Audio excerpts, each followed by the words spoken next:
Welcome back to channel Abhishek edible. आज की इस वीडियो में हम क्लास 9th इंग्लिश लिटरेचर के lesson 2 the sound of music written by Deborah Cowley को कंप्लीट करेंगे। इसके शॉर्ट आंसर्स को देखेंगे। पार्ट 1 है Evelyn Glennie listens to sound without hearing it. First इसका thinking about the text. Answer these questions in a few words or couple of sentences each. So first question है, how old was Evelyn when she went to the Royal Academy of Music. कितनी साल की थी जब वो royal Academy of music के लिए जाती है। Evelyn was 17 years old when she went to the Royal Academy of Music in London. 17 साल की थी जब वो म्यूजिक के लिए रॉयल एकेडमी जाती है। When was her deafness first notice, when was it confirm. कब उसे नोटिस की डेफनेस को, बहरेपन को नोटिस किया गया था, ध्यान दिया गया था, एंड कौन कंफर्म किया था। तो her deafness was first notice by her mother when she was 8 years old. जब वो 8 साल की तो पहली बार नोटिस उसकी माँ के द्वारा किया गया था। And it was confirmed when her parents took her to specialist at the age of 11। और 11 साल की उम्र में जब उसको स्पेशलिस्ट के पास, जो ENT स्पेशलिस्ट होते हैं, उनके पास ले गया तो वहाँ पे कंफर्म हुआ।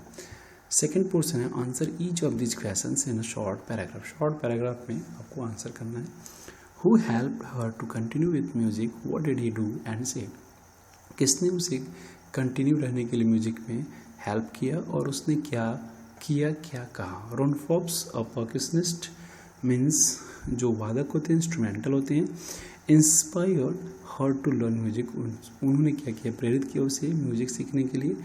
ही begin by tuning to large drums, 2 बड़ी ढोल लिया, एंड 2 डिफरेंट नोट्स, और प्ले करना शुरू कर दिया अलग अलग धुन। He advised her to sense it through some other way, उसने कहा कि आप इसे कानों से न सुन करके बल्कि किसी और तरीके से सेंस करने का प्रयास करिए, क्योंकि हियरिंग जो है एबिलिटी नहीं थी। Name the various places and causes for which Evelyn performs. आप वेरियस प्लेसेस को बताइए, कॉज को बताइए जहाँ पे एवलिन परफॉर्म करती थी, अपने जो उसका म्यूजिक था उसको परफॉर्म करती थी। Evelyn perform free concerts in prison and hospitals, prison hospitals के लिए फ्री में करती थी। She also give importance to classes for young musician, युवा संगीतकारों के लिए भी बहुत समय देती थी म्यूजिशियंस के लिए। अपार्ट फ्रॉम इट, इसके अलावा Evelyn perform for the cause of deaf children, deaf children के लिए भी वो करती थी। And she toured the United Kingdom with youth orchestra and she went to Royal Academy of Music. और यूनाइटेड किंगडम भी यूथ ऑर्केस्ट्रा के साथ गई थी and Royal Academy of Music भी गई थी। इस क्वेश्चन को आप ऐसे भी लिख सकते हैं, she toured the United Kingdom with youth orchestra and she went to Royal Academy of music.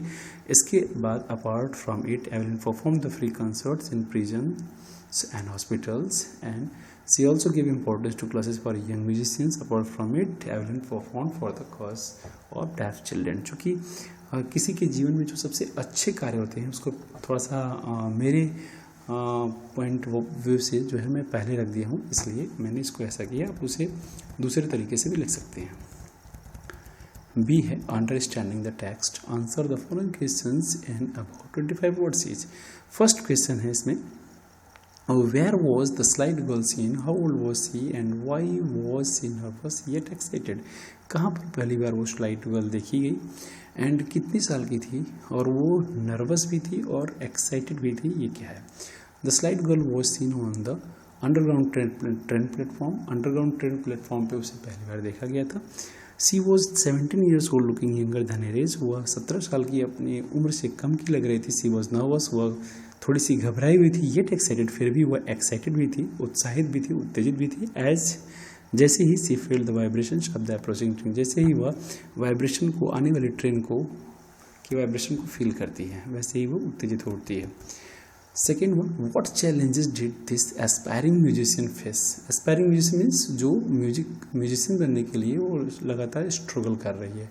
Was her challenge बिगर और स्मॉलर दैन मोस्ट, उसके चैलेंजेस जो थे बिगर थे, स्मॉलर थे, मोस्ट थे, क्या थे, आपको कंफर्म करने हैं with your answer. This aspiring musician faced a lot of challenges, उसने ढेर सारे चैलेंज को फेस किया था। She faced a bigger challenge than most, as सबसे बड़ी उसके लिए चैलेंज चुनौती ये थी, as she was profoundly deaf, की सबसे जो बड़ी चैलेंज थी वो कि वह अत्यंत रूप से जो है वह डेफ थी, बहरी थी, वो बिल्कुल भी सुन नहीं सकती थी। In spite of profoundly deaf, वह अत्यंत रूप से बहरा होने के बावजूद she wanted to join music academy, वह म्यूजिक एकेडमी ज्वाइन करना चाहती थी। Third, when was it first noticed that there was something wrong with the girl who discovered it? ऐसा क्वेश्चन पहले कर लिया गया है, चूंकि आया हुआ है तो फिर हम इसे कंफर्म करते हैं।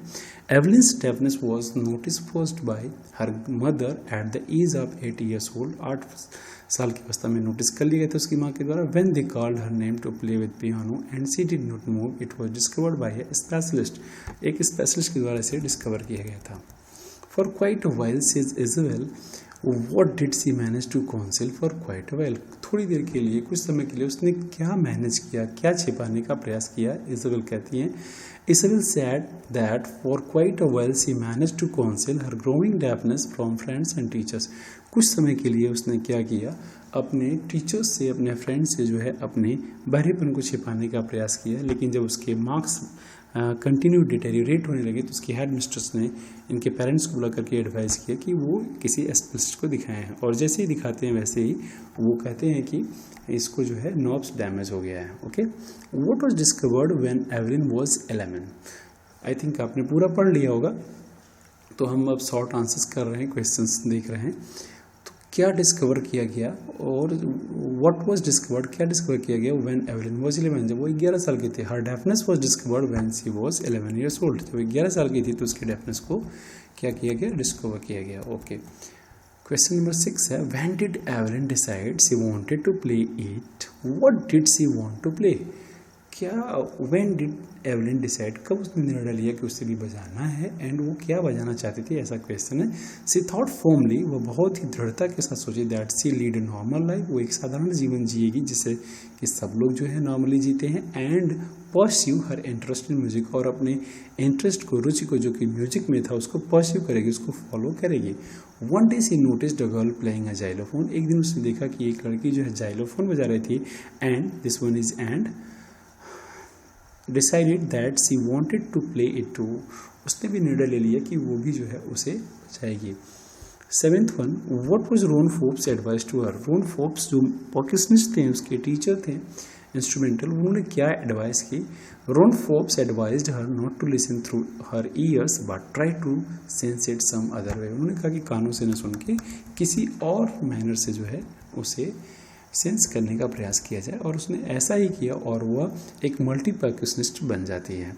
What did she audition for and what was its result? किस चीज़ के लिए वो ऑडिशन देती है और क्या इसका रिजल्ट आता है? ऑडिशन क्या होता है, जैसे कि हम किसी इंस्टीट्यूशन में, किसी स्कूल्स, कॉलेज में हम जो है जब एंट्रेंस के लिए जाते हैं या टेस्ट देने के लिए जाते हैं तो वो क्वेश्चन पेपर पे, OMR शीट पे क्वेश्चन देते हैं। लेकिन जो फिल्म में, संगीत में इस तरह से आते हैं वो ऑडिशन देते हैं, इट मीन्स वो करके दिखाते हैं, that is audition.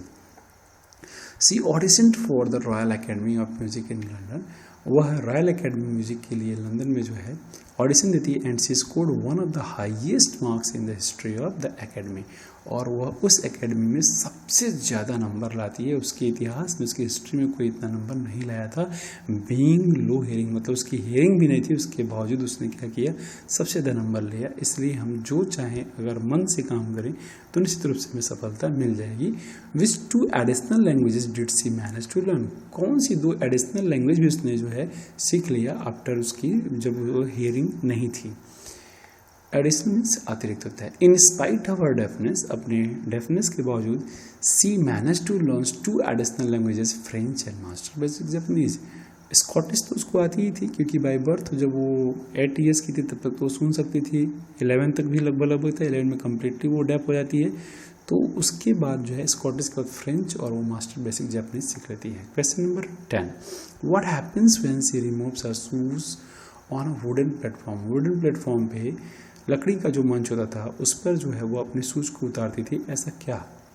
When she removes her shoes on a wooden platform, the vibrations pass through her bare feet and upper legs. तो जो है वाइब्रेशंस उसके नंगे पाँव से उसके पैरों की तरफ होता था, जाता था, और वो सेंस ही करती थी, सेंस करके वो समझ जाती थी। Second last, what award was the presented in 1991? 1991 में कौन सा अवार्ड मिलता है? She was presented with the Royal Philharmonic Society's prestigious soloist of the year award in 1991। 1991 में उसे Royal Philharmonic Society's prestigious soloist year, solo means होता है जो अकेले परफॉर्म करते हैं उन्हें सोलो कहते हैं, और जो ग्रुप में करते हैं उन्हें कोरस कहते हैं। Okay, who has she given inspiration to? What do people who look to her say? किसको उसने इंस्पिरेशन दिया और जो लोग उसकी तरफ देखते थे क्या कहते थे? She has given inspiration to those who are handicapped. उसने विकलांग दिव्यांग लोगों को प्रेरणा दी। उसने तो सभी लोगों को प्रेरणा दी कि एक जो है हैंडीकैप होती है उसने वो करके दिखाया जो सामान्य व्यक्ति नहीं कर पाता है। तो सबके लिए प्रेरणा है, लेकिन विशेष रूप से जो हैंडीकैप होते हैं उन्होंने देख करके ढेर सारी प्रेरणाएं ली। And people who look to her and say, जो लोग उसकी तरफ देखते थे कहते थे if she can do it I can. लोग कहते थे कि यदि वह कर सकती तो वह निश्चित रूप से वो लोग भी कर सकते। इस तरह से वो लोग हाईली मोटिवेटेड हो जाते थे। ओके, इस तरह से हमने पार्ट 1 को कंप्लीट किया। आई होप आपको समझ में आया होगा। अब नेक्स्ट वीडियो में हम पार्ट 2 को भी कंप्लीट करेंगे। Thank you for watching.